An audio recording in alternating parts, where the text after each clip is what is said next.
Sentez le monde changer. Le journal Julien Pierce, Jérôme Lacroix. Si vous avez récemment séjourné dans le nord de l'Italie, vous êtes prié de rester chez vous. Recommandation des autorités de santé, vos enfants ne doivent pas aller à la crèche, à l'école, au collège, au lycée, ce pour 14 jours.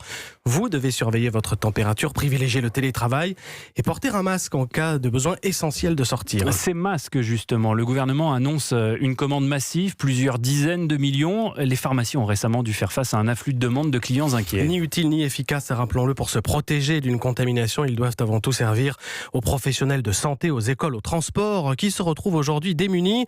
Théo Manval, comment mettre fin à la pénurie de masques? Le ministère procède à une quasi-réquisition. Oui, il a demandé aux 4 entreprises qui fabriquent ces masques dans l'Hexagone de lui réserver une plus grande partie de leur production.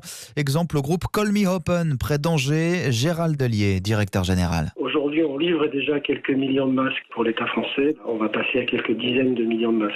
On est en 7 jours sur 7, 24 heures sur 24 depuis 15 jours déjà. Mais on sait déjà que certains jours, on aura des difficultés de rupture sur les matières premières. Malgré ça, le ministère de la Santé espère une production globale de 35 à 40 millions de masques par mois. Il en faut autant, car pour être efficace, les personnels soignants doivent en changer toutes les 3 heures. Serge Smadjaï, le secrétaire général de SOS Médecins. Par exemple, nous, à Paris, on en dispose de 2 par médecin.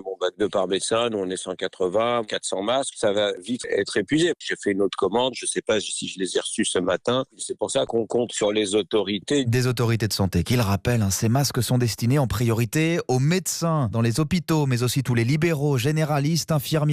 Ce n'est absolument pas un besoin pour le grand public, car nous ne sommes pas, pour l'heure, en situation d'épidémie. Et ce matin, il n'y a plus de malades en France. 12 cas au départ. Le dernier patient est sorti guéri de l'hôpital de Lyon hier.